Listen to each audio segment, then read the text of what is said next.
오늘은 에베소서 4장 13절에서부터 16절까지의 말씀으로 그리스도의 장성한 분량에 이르십시오라는 제목으로 함께 말씀을 나누고자 합니다. 이런 이야기가 있습니다. 사슴은 사자와 달리기 경쟁을 하지 않는다라는 말씀이 있습니다. 말씀이 아니죠. 말이 있습니다. 그런 말이 있습니다. 세상에 그런 말이 있습니다. 사슴은 사자와 달리기 경쟁을 하지 않는다라는 말이 있습니다. 이게 무슨 뜻이냐? 도망치는 사슴은 자신을 사냥하기 위해서 쫓아오는 사자보다 빨리 달릴 필요가 없다는 이야기입니다. 그러면은 달릴 필요도 없느냐? 그런 의미는 더더욱 아닙니다. 이 무슨 뜻이냐면은 사슴은 자신을 뒤쫓는 사자가 아니라 옆에서 함께 뛰고 있는 사슴보다 빨리 달리기만 하면 됩니다. 그래서 사슴 안에서의 달리기 경쟁에 뒤처지는 사슴이 사자의 먹이가 되는 것이죠. 그래서 사슴은 뒤에 자신을 따라오는 사자보다 빨리 달릴 필요는 없고 옆에 달리고 있는 사슴과 동료 사슴과 경쟁을 하면 됩니다. 굉장히 비정한 이야기죠. 이것은 약육강식과 배타주의 그리고 개인주의, 이기주의, 경쟁주의가 신봉되는 이 세상에서 통용되는 비정함과 참혹함을 꼬집는 비유와도 같은 이야기입니다. 그런데 오늘날 사회가 정말 그렇습니다. 이 세상에서 성공하고 살아남기 위해서는 경쟁하는 대상이 나의 지인, 심지어는 나의 친구일지라도 그를 밟고 올라서라고 세상은 가르칩니다. 경쟁에서 승리하라고 가르치는 것이죠. 물론 표면적으로는 협력과 화해를 가르칩니다. 양보를 가르치죠. 그러나 실제 그렇습니까? 현실에 맞닥뜨려 보면 그 현실에 들어가 보면 각자의 스펙과 능력에 따라서 점수가 매겨지죠. 그리고 실적으로 평가받는 현실 속에서 우리는 살고 있습니다. 결국 말로는 양보와 그리고 또한 화해를 가르칠지 모르지만 필드에 나가보면, 현장에 들어가 보면, 현실 가운데서 살아보면 결국은 경쟁에서 이겨서 남을 밟고 올라서는 사람만이 승리한다는 세상의 명제, 정의가 통용되는 세상에서 지금 우리는 살고 있습니다. 문제는 세상이 이런 것이 문제가 아니라 이러한 가치관이 교회 안으로 침투해 들어온다는 게 문제죠. 세상은 원래 이렇게 타락했습니다. 문제는 그 타락한 가치관, 세상의 가치관이 교회 안으로 침투해 들어와서 그것이 마치 정의인 양, 진리인 양 통용되어지고 또한 믿어진다는 게 문제입니다. 그러다 보니 어떻게 됩니까? 교회 안에서도 경쟁을 합니다. 그래서 다른 성도와의 경쟁에서 이겨서 인정받고 칭찬 듣고 영광을 받으려고 하죠. 그러나 이것은 하나님께서 원하시는 교회의 모습이 아닙니다. 우리는 나와 내 가족, 내가 속한 팀의 승리와 영광을 위해서 일하는 것이 아니라 하나님의 영광과 그리고 하나된 교회의 덕을 세우기 위해서 살아가는 것이죠. 예수님께서도 예수님의 제자 가운데서 누가 더 높은 자인지에 대해서 경쟁하는 그 모습을 바라보면서 예수님께서 그 제자들에게 이렇게 가르치셨죠. 천국에서는 자기를 낮추는 자, 남을 섬기는 자가 오히려 큰 자다라고 말씀하시면서 경쟁을 부추기신 것이 아니라 겸손과 섬김을 가르치셨다는 것을 우리는 잊지 말아야 합니다. 그런 의미에서 경쟁이 교회의 원동력이 되어서는 안 됩니다. 교회가 어떤 사역을 하거나 일을 하거나 어떤 무엇인가 추진하려고 할 때에 성도 간의 혹은 팀 간의 어떤 기관 간의 경쟁이 원동력이 되어서는 안 된다는 것이죠.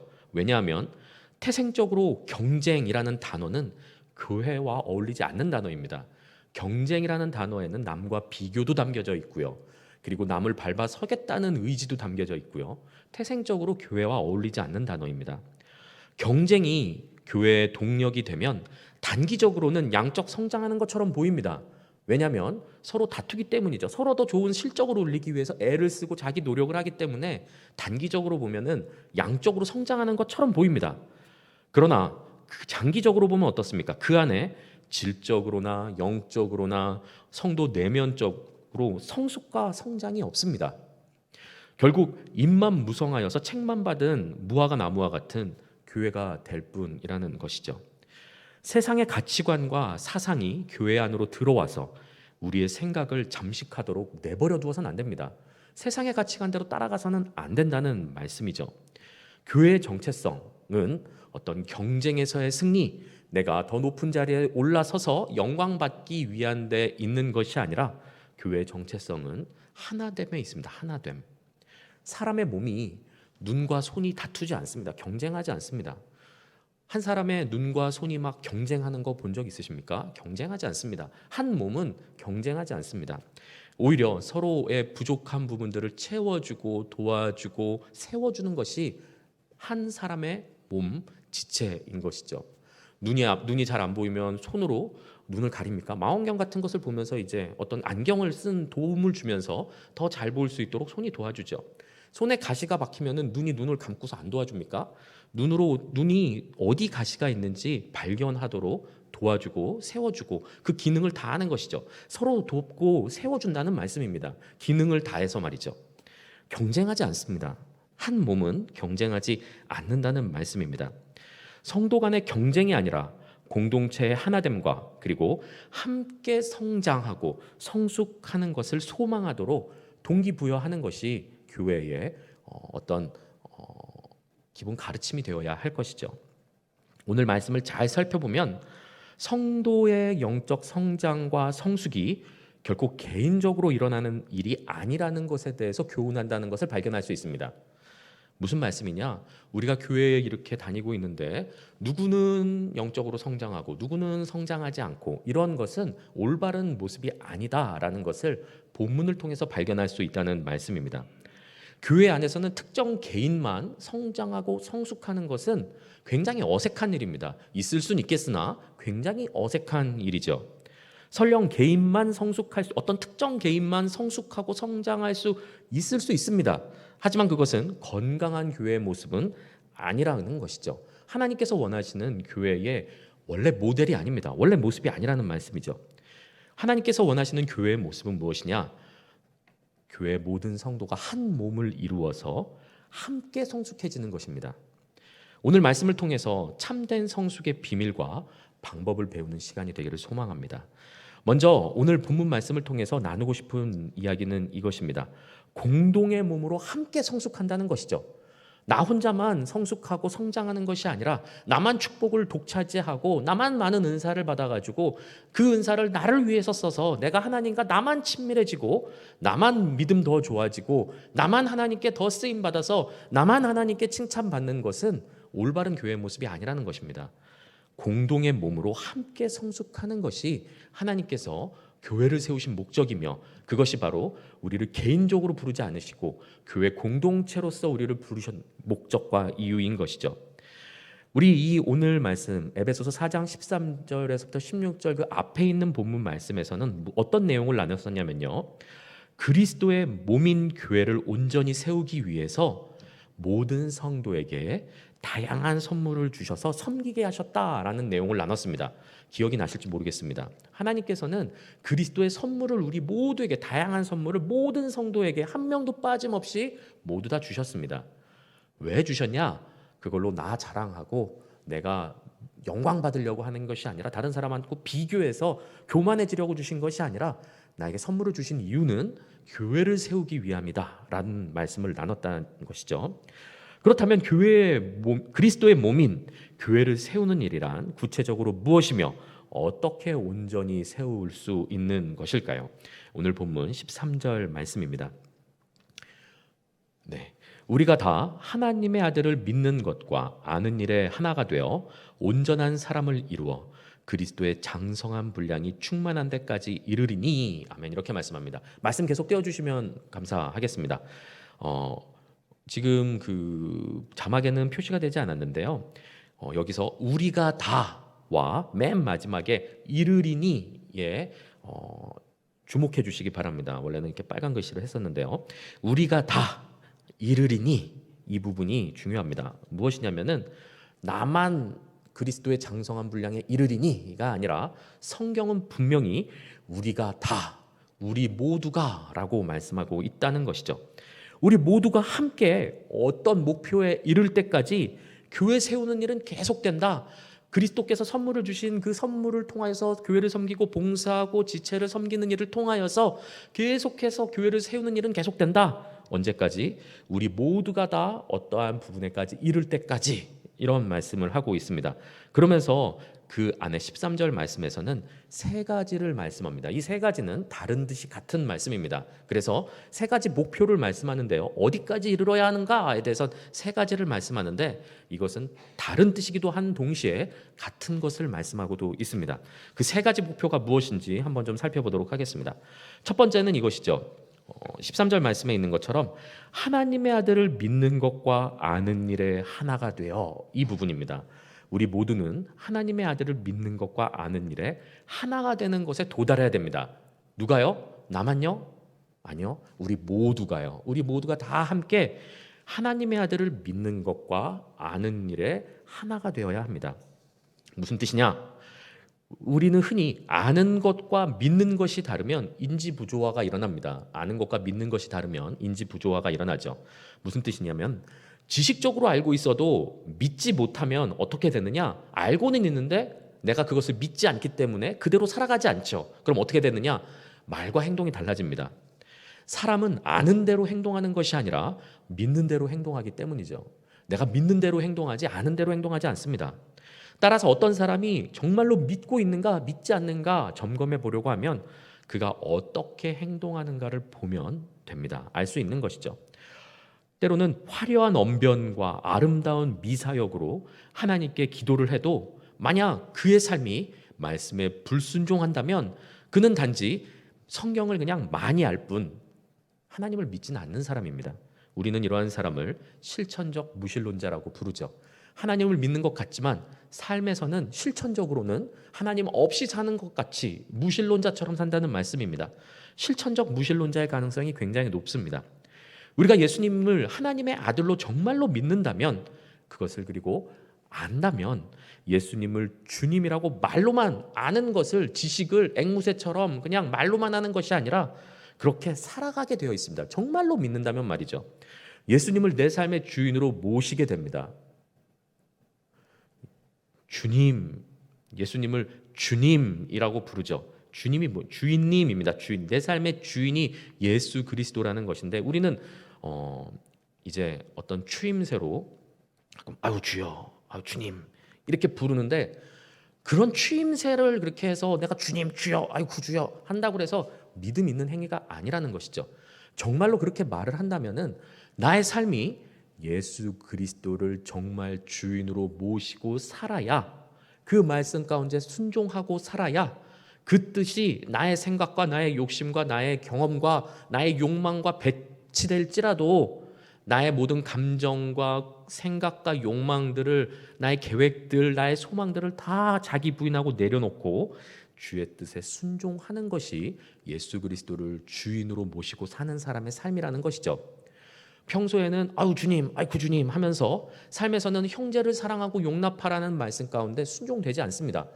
나한테 섭섭한 말을 하거나 또한 나에게 상처 준 사람에 대해서 이를 갈죠. 언젠간 복수하고 말 거야 하면서 아주 그냥 복수의 화신으로 살아간다면 그가 정말로 예수 그리스도를 주인으로 모시고 사는 사람일까요? 그렇지 않다는 것입니다. 사람은 믿는 대로 살아갑니다. 예수 그리스도께서 내 삶의 주인이 아니라는 증거입니다. 그것은 아무리 내가 입으로 아이고 주님, 아이고 주여, 아이고 주님 어떻게 그래도 주님은, 예수 그리스도는 내 삶의 주인이 아닙니다. 언제요? 말씀에 순종하며 살지 않을 때 말입니다. 따라서 다시 한번 말씀드리지만 어떤 사람이 진짜로 믿고 있는가를 알려면 행동을 보면 됩니다. 삶을 보면 되는 것이죠. 우리가 하나님의 아들을 정말 내 삶의 주인으로 알고 믿는다면 예수님을 주님으로만 고백할 것이 아니라 예수님을 내 삶의 주인으로 모시고 그 말씀에 순종하는 삶을 살아야 합니다. 본문은 그리스도를 믿는 것과 아는 것에 하나가 될 때에 온전한 사람이 된다고 말씀합니다. 그래서 우리가 어떻게까지 이르러야 되느냐? 예수 그리스도를 아는 것과 믿는 것이 하나가 될 때까지 계속해서 또한 우리는 살아가야 한다는 것이죠. 교회 안에서 이러한 어떤 교회를 세우는 일들이 계속 지속된다는 말씀입니다. 두 번째는 이것입니다. 13절에 있는 두 번째 단락을 보시면은 이런 말씀이 있습니다. 온전한 사람을 이루어 그리스도의 장성한 분량이 충만한 데까지 이르리니 있습니다. 온전한 사람을 이루어야 된다라고 말씀하죠. 두 번째는 바로 이것입니다. 우리는 모두 온전한 사람을 이루는 것에 도달해야 합니다. 온전한 사람 무엇일까요? 교회는 모든 성도가 하나 되고 그리스도와 하나 되어 한 새 사람으로 새 창조된 공동체다라는 것을 이미 앞선 본문에서 나눈 바가 있습니다. 에베소서 말씀 앞선 본문에서 나눴습니다. 그렇죠. 그래서 그때 나눴던 말씀 중에 그런 게 있었죠. 이방인과 유대인의 가운데 율법의 벽이 있었는데 그 율법의 벽을 예수 그리스도께서 그리스도의 십자가 피로 모두 허물어 주셔서 원수된 둘을 하나로 만들어 주셨다. 그래서 사람 간의 그 모든 기준들이 다 무너져서 각자 가지고 있는 생각, 경험, 정치적, 철학, 어떤 나의 욕망과 판단 기준, 이성과 합리, 문화와 배경, 남과 여, 노와 소, 빈과 부 이런 모든 벽들이 예수 그리스도 십자가 아래서 전부 다 무너졌다. 그래서 이제 원수되었던, 원래는 여러분 한 사람 한 사람은 전부 다 사랑할 수 없는 존재이지만 우리가 서로 예수 그리스도를 통해서 이제는 사랑하는 둘이 하나가 되었다라는 말씀을 앞에서 나눈 바가 있습니다. 그리고 그 둘이 하나 된 그 모임을 또 예수 그리스도와 하나 되어서 한 새 사람을 이루었다, 지음 받았다, 새 창조 받았다라는 내용도 함께 나눴었죠. 네, 나눴었습니다.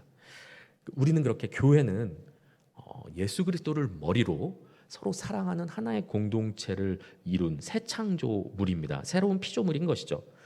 그런데 하나의 새로운 사람이 되어도 한 새 사람이 되어도 사람 나름입니다. 왜 그러냐면 생각을 한번 해보십시오. 사람이라고 다 온전한 사람이 아니라는 말씀입니다. 두 번째 말씀하고 있는 온전한 사람을 이루라고 했는데 사람이라고 전부 다 온전한 사람은 아니라는 것이죠. 예를 들자면 이런 것입니다. 한 새 사람으로 창조된 지 오랜 시간이 흘렀는데 여전히 어린아이와 같이 젖병을 물고 있습니다. 이제 한 새 사람이 되어서 신앙생활을 한 지도 오래되었고 이제 함께 신앙생활을 한 지도 굉장히 오래 지나고 20년, 30년, 40년 막 지났는데 영적으로는 여전히 젖병 빨고 있습니다. 단단한 것을 씹지 못하죠. 그래서 이유식 먹고 있습니다. 온전한 사람이 아니죠. 혹은 이럴 수 있습니다. 앞서서 말씀드렸던 개인만 혼자 공동체의 부르심에 대해서 말씀드리면서 개인이 혼자 성장할 수 없음, 그것은 건강하지 않음에 대해서 말씀드린 이유가 무엇이냐면 이 한 세 사람이 있기 때문에 그렇습니다. 예를 들자면 이런 것이죠. 몸통은 성인이 됐습니다. 자랐습니다. 누군가는 이렇게 교회에 누군가는 자랐습니다. 그래서 몸통은 이제 시간이 지나서 몸통은 이제 성인의 몸통이 되었습니다. 그런데 팔과 다리는 초등학생, 여기는 유치원생, 여기는 고등학생, 여기는 중학생 돼가지고 각자 기능도 다르고 길이도 다르고 짧고 막 그렇습니다. 어떻게 됐을까요? 이상한 거죠. 온전한 사람이 될 수 없을 것입니다. 이와 같이 한 몸이라면은 같은 영양식으로 그리고 같은 말씀으로 양육받아 성장하게 된다면 그 모든 영양소들이 균일하게 흘러나가서 모든 성장을 동일하게 다 크게 되는 것이죠. 그래서 초등학생이면 초등학생 육신에 맞도록 모든 한 몸이 다 균형 있게 자라게 되는 것이고 고등학생이면 고등학생, 대학생이면 대학생, 성인이면 성인답게 나이에 따라서 그 몸과 모든 지체들이 그렇게 자라고 성장하는 것이 온전한 사람이죠. 그런데 누구는 자라고 누구는 안 자라고 누구는 여전히 어린아이와 같고 그래서 누구는 아직도 갓난아이와 같은데 누구는 성인이 되었고 이렇게 불균형한 신앙생활을 그러한 몸을 이루게 된다면 온전한 사람이라고 부를 수 없다는 말씀입니다. 따라서 교회 공동체 안에서 특정 개인만 성장 혹은 성숙해서는 온전한 사람을 이룬다고 말할 수가 없습니다. 우리는 모두가 함께 성숙한 공동의 몸을 이뤄야 합니다. 내가 참으로 성숙하기 위해서는 형제의 성숙을 도와야 합니다. 내가 정말로 말씀 안에서 성장하고 성숙하길 원한다면 나만 은혜 받고 나만 기도 열심히 해가지고 하나님 감사합니다. 은사 주시면 감사드립니다. 나 혼자 이거 다 붙잡고 쥐고 내가 혼자 독식하고 하나님 왜 이렇게 나한테 은혜 많이 주십니까? 감사합니다. 나만 은혜 다 받아야지 하는 게 아니라 흘려내보내야 됩니다. 은혜 받지 못하는 자에게 독려하고 위로하고 격려하면서 함께 나가야 하는 것이죠. 마음에 들지 않는 사람이 있고 미워하는 사람이 있다고 해서 그 사람과 단절되어서 아무 교류도 없고 사랑하지 않고 미워하고 그렇게 살아간다면 어떻게 온전한 한 몸으로 성장할 수 있겠습니까? 그렇지 않다는 것이죠. 내가 참으로 성숙하기 위해서는 형제의 성숙을 도와야 합니다. 그것이 주께서 그리스도의 선물을 주신 이유인 것이죠. 내가 받은 그리스도의 선물은 나를 세우고 자랑하기 위함이 아니라 다른 지체와 교회를 세우는 데 사용해야 합니다. 세 번째는 이것입니다. 그리스도의 장성한 분량이 충만한 때까지 도달해야 합니다. 교회의 머리이신 그리스도의 뜻에 온전히 순종하는 것입니다. 예수님께서 머리가 온 몸에 지령을 내리죠. 우리는 머리가 생각하는 대로 움직입니다. 지금 제가 손발과 팔다리를 움직이고 이렇게 하는 것들이 팔이 원하는 대로 움직이는 것이 아니라 지금 머리가 생각해서 지시 내리는 대로 지금 움직이고 있는 것이죠. 그런데 만약에 머리가 지시를 내린 것과 다르게 손과 발과 온몸이 따로 움직이게 된다면 어떻게 될까요? 문제가 발생을 하겠죠. 따라서 교회는 교회의 머리이신 그리스도의 뜻에 온전히 순종하며 그 성품을 닮아 온전한 성화에 도달할 때까지 성장해야 합니다.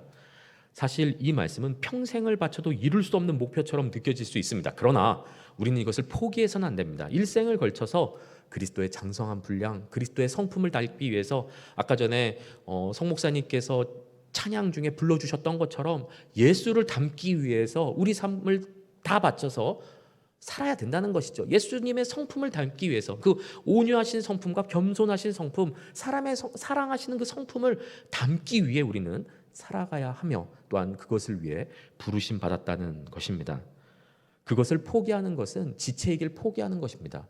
머리의 지령을 순종하지 않는다는 것은 몸이길 포기하는 것이죠. 지체이길 포기한다는 말씀입니다. 사실 13절에서 말씀하고자 하는 요점은 분명합니다. 교회는 모든 성도가 빠짐없이 함께 공동의 몸을 이루어 다 같이 한 몸을 이루어 함께 성숙해 나간다는 것이죠. 나만 성장하고 나만 은혜 받고 나만 은사 받고 나만 복 받고 그런 것이 아니라 온 몸이 연결되어서 한 몸을 이루어 함께 성장해 나간다는 것을 말씀하고 있습니다.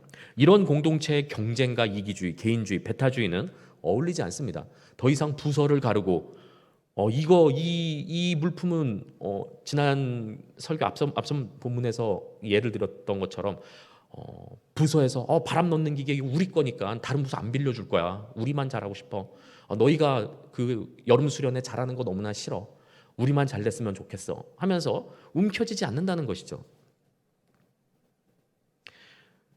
이렇게 한 몸인데 경쟁이 끼어들 틈이 어디 있겠으며 이기주의와 개인주의, 배타주의가 어떻게 끼어들 수 있겠습니까? 사랑하는 성도 여러분, 지금 양옆에 계신 한번 성도들 한번 바라보십시오. 한번 잠깐 여유를 내서 한번 잠깐 이렇게 바라보십시오. 눈을 한번 마주쳐 보십시오. 네, 어떠십니까? 옆에 계신 그 성도님들은 나의 옳음을 증명하거나 내가 밟고 올라서야 할 경쟁 상대가 아닙니다. 나와 한 몸을 이룬 지체이죠. 한 몸입니다. 한 몸. 이것을 반드시 기억하시기 바랍니다. 이것을 잃어버리는 순간 교회는 정체성을 잃어버리게 됩니다. 교회는 한 몸이라는 것을 반드시 기억하시길 바랍니다. 두 번째는 이것이죠. 어린아이의 신앙을 벗어나라는 말씀입니다. 14절 말씀입니다. 이는 우리가 이제부터 어린아이가 되지 아니하여 사람의 속임수와 간사한 유혹에 빠져 온갖 교훈의 풍조에 밀려 요동하지 않게 하려 함이라. 아멘. 이렇게 말씀합니다. 우리가 왜 성장해야 됩니까? 왜 온전한 사람이 되어야 됩니까? 왜 그리스도의 장성한 분량에 이르러야 됩니까? 왜 그러냐면 성장하지 않아서 어린아이가 되면은 여러 가지 세상의 거짓 교훈, 풍랑, 속임수, 유혹에 휩쓸리고 요동하기 때문입니다. 굳건히 서기 위해서는 성장해야 하는 것이죠. 14절에서는 13절에서 온전한 사람과 대비되기 위해서 어린아이가 제시됩니다. 어린아이. 앞서서 아까 비유로 말씀드렸던 어린아이가 여기서 나옵니다. 아무리 오랫동안 시간이 지난데도 여전히 어린아이처럼 이렇게 젖병 빨고 있고 이유식 먹고 있으면 온전한 사람이 아니죠. 어린아이가 돼서는 안 된다는 말씀을 하고 있습니다. 왜 그렇습니까? 14절 말씀에 보면 사람의 속임수와 간사한 유혹에 빠져 온갖 교훈의 풍조에 밀려 요동하기 때문입니다. 어린아이가 되면 결국 나 스스로를 지키기 위해, 우리 공동체를 지키기 위해 우리는 성장해야 됩니다. 언제까지나 어린아이처럼 있을 수 없다는 말씀입니다. 이 무슨 말씀입니까? 성장하려면 다 같이 성장해야 되는데 성장하지 않으면 세상 풍파에 휩쓸려 쓰러지게 되니까 결국 무엇이냐면 내가 살기 위해서는, 이것도 사실 개인주의적인 발상인데요, 내가 살기 위해서는 내 지체가 함께 성장해야 됩니다. 내가 지체를 도울 수밖에 없는 것이죠. 우리는 이미 한 배를 탔습니다. 더 이상 뭐 어떻게 할 방법이 없습니다. 함께 성장하거나 함께 도태되거나 밖에 없습니다. 나만 살아남거나 너희들은 다 죽겠다, 그런 거 없습니다. 지금 한 배를 탔습니다. 다 같이 살거나 다 같이 죽거나 둘 중에 하나밖에 없습니다. 그 안에서 다투고 싸우고 당을 짓고 할 틈이 없다는 말씀입니다. 사람의 속임수는 무엇입니까? 사람의 속임수는 영적인 사기꾼, 이단의 가르침을 이야기하죠. 그래서 어린아이는 분별력이 없습니다. 그러니 무엇이 진리이고 거짓인지 구분하지 못합니다. 거짓된 가르침을 진리로 착각하고 크게 실족할 위험이 있습니다. 이게 교회 공동체가 하나가 되지 않으면 누가 휩쓸려 나가도 잡아주는 사람도 없습니다. 누군가 이단의 가르침에 휩쓸려 가도 누가 손 내밀어 잡아주는 사람이 없다는 것이죠. 그냥 방치하면, 가려면 가라, 방치하죠. 성장하지 않을 뿐더러 응집력도 없습니다. 그러니 누가 넘어져도 손 내밀어 주는 사람이 없는 공동체가 되는 것이죠. 간사한 유혹은 무엇입니까? 육신의 정욕, 안목의 정욕, 이생의 자랑으로 성도를 실족하게 하는 세상의 유혹을 의미합니다. 어린아이는 어떻습니까? 어린아이를 한번 보십시오. 눈에 보이는 것, 물질적인 것, 감각적인 것에 취약합니다. 어린아이가 보이지 않는 것에 소망을 두기엔 역부족입니다. 어린아이가 어떻게 보이지 않는 것에 소망을 두겠습니까? 지금 당장 눈에 보이는, 감각적이고 지금 당장 내 입에 무엇인가 들어와야 되고 내 손에 무엇인가 쥐어줘야 만족하는 것이 어린아이죠. 참을성과 인내가 없습니다. 그런 상황을 벗어나기 위해선 성장해야 되는데 성장의 길은 나 혼자 성장할 수 없다라고 오늘 본문에서 말씀하고 있습니다. 내가 성장하려면 다 같이 성장하는 수밖에 없습니다. 도울 수밖에 없는 것이죠. 사랑할 수밖에 없는 것입니다.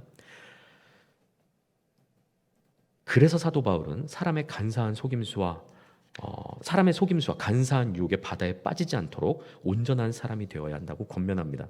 온갖 교훈의 풍조는 무엇입니까? 세상의 가치관과 사상을 이야기합니다. 세속적 가치관이 교회 안으로 들어오는 것이죠. 분별하지 못하기 때문에 다 받아들입니다.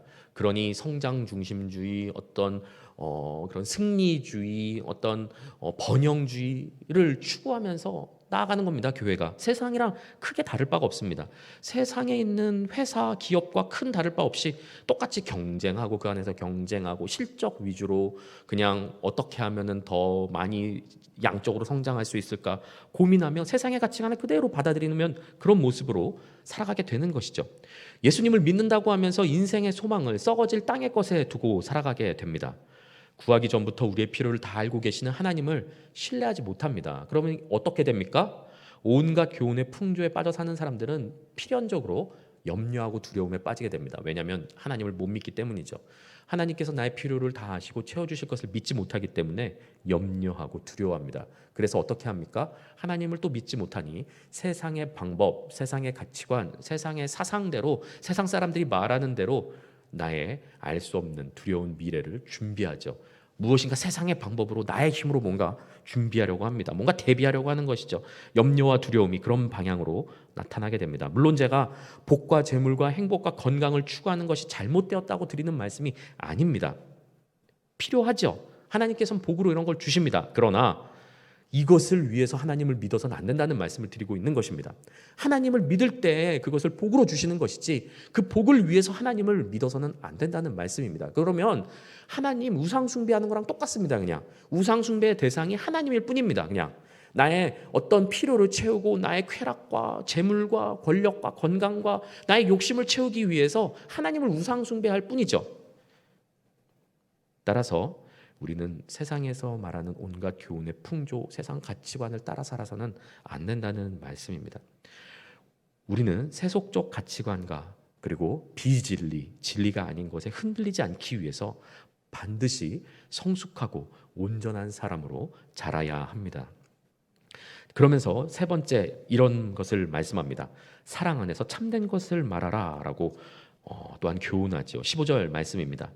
오직 사랑 안에서 참된 것을 하여 범사에 그에게까지 자랄지라 그는 머리니 곧 그리스도라. 아멘. 이렇게 말씀합니다. 여기서 말씀하는 참된 것을 하여는 사실 원어적으로 보면 참된 것을 말하여가 더 바른, 더 가까운 번역입니다. 그런데 여기서 그냥 하여로 번역이 됐습니다. 원래는 참된 것을 말하여, 참된 것을 고백하여, 진리를 고백하여, 진리를 말하여 그런 뜻이죠. 그런데 여기서 왠지 말자가 빠졌습니다. 그래서 참된 것을 하여로 번역이 됐습니다. 하지만 지금 15절이 말씀하고 있는 것은 무엇이냐면은 신앙생활을 하는 데 있어서 사랑 안에서 진리를 말하라. 참된 것을 말하라. 어디에? 범사에, 모든 일에, 신앙생활, 교회 생활하고 있는 모든 일에 사랑 안에서 진리를 말하라. 옳은 일을 말하라 라는 교훈을 하고 있는 것입니다. 무슨 말씀입니까? 때로는 신앙생활을 하는 데 있어서 사랑이 없이, 사랑 안에서, 사랑 밖에서 진리를 말할 때가 있습니다. 다른 성도에게 사랑 없이 그 사람 너무나 꼴보기 싫고 말하고 행동하는 게 너무나 내 눈에 거슬러지는 게 너무나 많으니까 바른 말을 하긴 합니다. 옳은 말을 하긴 합니다. 진리를 말하긴 합니다. 그런데 그 안에 사랑이 없습니다. 그럼 어떻게 됩니까? 그 진리는 사람을 상처 주고 죽이는 칼이 됩니다. 반면 진리 없는 사랑은 어떻게 됩니까?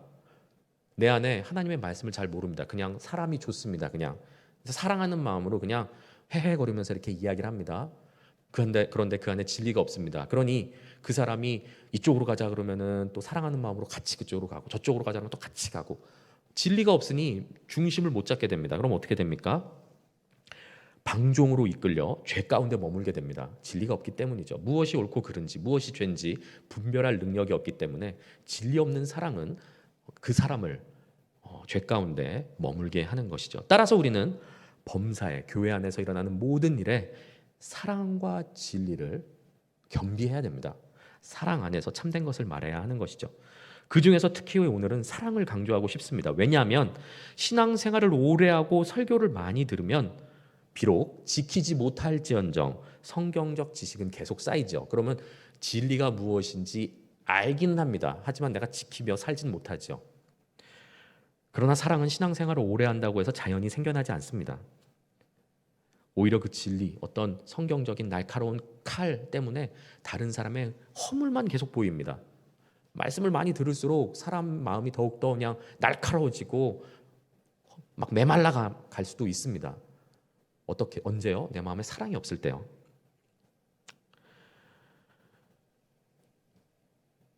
그렇게 내가 행하지도 못하는데 사랑까지 결핍된 채로 형제에게 옳은 말을 하게 되면 십중팔구 그에게 상처를 주고 관계는 깨지게 됩니다. 참된 성숙의 길은 사랑과 진리의 균형을 이루어 말할 때 이루어지는 것이죠. 행할 때 이루어집니다. 그렇게 해야 우리는 그리스도에게까지 잘할 수 있다라고 15절은 말씀합니다. 둘 중에 어느 하나 결핍이 있어서는 안 된다는 말씀입니다. 여러분 마음을 한번 점검해 보았으면 좋겠습니다. 나는 사랑이 있는가? 나에겐 진리가 있는가? 내가 형제를 대할 때 인간적으로 나에게 잘 대하는 사람 말고요. 그건 이방인들도 나를 사랑하는 자는 사랑한다고 예수님께서 말씀하셨죠. 나를 사랑하지 않고 나를 미워하는 자에게조차 그에게 대할 때 나는 과연 진리로만 대하고 있는가? 아니면 사랑 안에서 진리로 대하고 있는가? 혹은 내가 너무나 좋아하는 사람들, 그래서 잃기 싫은 사람들, 너무나 친해서 상처 주고 싶지 않은 사람들에게는 때로는 진리 없이 사랑으로만 대할 수도 있습니다. 그 사람의 허물, 죄악들을 보고서 눈 감아 줄게 된다는 말씀입니다. 어느 한쪽도 빠져서는 안 됩니다. 진리 없이 사랑으로만 대하면은 그 사람이 잘못된 길로 갈 때 바로잡아 주지 못한다는 말씀이죠. 따라서 우리는 사랑 안에서 참된 것을 말하고 행할 수 있어야 합니다. 그래야 예수 그리스도에게까지 잘할 수 있습니다. 그것이 우리의 머리이신 그리스도께서 바라시는 것이죠. 네 번째는 이것입니다. 우리는 하나라는 것이죠. 16절 말씀입니다. 그에게서 온몸이 각 마디를 통하여 도움을 받음으로 연결되고 결합되어 각 지체의 분량대로 역사하여 그 몸을 자라게 하며 사랑 안에서 스스로 세우느니라. 아멘. 이렇게 말씀합니다. 그리스도를 머리로 하여 온 몸은 서로 통하고 연결되어 있다라고 말씀합니다. 계속해서 말씀합니다. 계속해서 우리는 하나다라고 말씀하고 있습니다. 우리는 하나다 계속 말씀하고 있습니다. 서로 통하고 연결되어져 있다. 남이 아니다. 지역 감정 얘기하는 게 아니라 우리는 그리스도 안에서 한 몸을 이루는 한 죄송합니다. 한 몸을 이루는 지체다라고 말씀을 하고 있는 것이죠. 각 지체는 서로 연결되어 있습니다. 그렇지만 머리를 통하여 명령을 받고 움직이죠. 그 명령과 가르침을 잘 듣고 순종해야 합니다. 그리고 각 지체는 서로 연결되고 단단히 결합되어 있다라고 오늘 본문 말씀합니다. 무슨 말씀입니까? 우리는 하나다라는 말씀. 교회는 하나다. 한 공동체다. 다투고 싸우고 분열하지 말아라. 경쟁하지 말아라. 판단하고 정죄하지 말아라. 사랑해라. 연약함이 보이면 정죄하고 비난하고 판단하는 것이 아니라 보이는 네가 도와주어라. 말씀하고 있는 것이죠. 각 지체는 분량대로 주어진 기능과 능력 안에서 역할을 감당할 때 자라납니다. 이렇게 자라나게 하는 것은 16절 말씀에서 머리, 즉 예수 그리스도시다 말씀합니다. 이 말씀은 어떤 뜻이냐면 말씀에 불순종하면 성장이 없다는 겁니다. 하나 되지 않으면 성장은 없다는 뜻입니다. 그리스도 안에서, 하나님 안에서 더욱 영적으로 성장하고 싶으십니까? 하나님을 더욱더 알아가면서 이제 더욱 큰 믿음으로 이제 신앙 안에서 자라나고 싶으십니까? 그렇다면 형제를 사랑하시기 바랍니다. 보이지 않는 하나님을 사랑하는 가장 쉬운 방법, 가장 확실한 방법은 형제를 사랑하는 것입니다. 보이는 형제를 사랑하지 못하는데 보이지 않는 하나님을 어떻게 사랑할 수 있겠습니까? 하나됨에 있어서 가장 중요한 것은 16절 말씀에서도 말씀하고 있는 것처럼 사랑입니다. 사랑 안에서 스스로 세운다. 교회가 스스로 선다. 사랑 안에서 선다. 이렇게 말씀합니다. 이 무슨 말씀입니까? 스스로 세운다는 것은 다른 무엇인가 의지하지 않고 서는 것을 의미합니다. 온전한 사람으로 선다는 것이죠. 예를 들자면 이런 것입니다. 목발을 짚고 서거나 섰는데 무엇인가 스스로 서지 못하고 의지하고 섭니다. 다른 사람 어깨 동무에서 부축받으면서 섭니다. 어떤 보조기를 의지하지 않으면 설 수 없는 상태. 그게 아니라 스스로 서는 건강하고 온전하고 성숙하고 힘있고 건강한 한 사람으로서 교회가 서야 된다라고 말씀하고 있습니다. 그 방법은 하나됨의 정체성을 잊지 말아라 라고 말씀하는 것이죠. 병들고 쇠약한 몸이 아니라 각 지체 분량대로 건강하고 균형 있게 자라서 스스로 서는 공동체가 될 수 있다라는 말씀을 하고 있는 것입니다. 말씀을 결론을 지으려고 합니다. 치아가 있습니다. 치아, 이빨이죠. 이빨. 치아는 굉장히 중요한 역할을 합니다. 오복 중에 하나라고 하죠. 단단한 음식을 씹고 부수는 아주 중요한 일을 합니다. 이빨 말씀이죠. 그런데 어느 날 그 치아가 입술에게 이렇게 이야기를 합니다. 입술, 너는 연약해서 음식을 씹는데 내 일을 돕지도 못하면서 내 앞에서 가로막아서 나의 영광을 가리니 더 이상 나의 영광을 방해하지 말고 사라져줬으면 좋겠어. 입술 없어져줘. 내가 열심히 이렇게 깨부수고 잘 씹고 하는 열심히 일하는 나의 강력하고 단단한 모습을 사람들이 알아봐줬으면 좋겠어. 입술, 내가 하는 일을 막지 말아줘. 사라져줘. 해서 입술을 제거해버리면 어떻게 될까요? 당장 그날부터 치아와 그 치아를 지탱하고 잇몸은 시리고 마르게 됩니다. 뿐만 아니라 아무리 잘 강력한 힘으로 부순 그 음식물이 다 새어나올 겁니다. 아마 다 줄줄줄 흘리게 되겠죠. 입술 없으면. 순망치안입니다. 순망치안. 치안은 단단하고 강력하지만 연약하고 부드러운 힘이 없어 보이는 입술에게 보호받고 있다는 사실을 깨달을 필요가 있습니다. 이것이 16절에서 말씀하는 온몸이 각 마디를 통하여 도움을 받음으로 연결되고 결합되어의 의미입니다. 때로는 저 형제, 저 지체가 정말 왜 저러고 있는지, 왜 저기 있는지, 왜 저렇게 말하고 행동하는지, 좀 무슨 도움이 되는지 모르겠는 사람들이 있어서 판단하고 정죄하고 너무나 미울 때가 있습니다. 그러나 그도 한 몸입니다. 각 마디를 통하여 도움을 받고 연결되고 결합된 한 몸이라는 말씀입니다. 사랑하는 성도 여러분, 교회 안에서 혹여 눈의 가시와 같은 사람이 있지는 않습니까?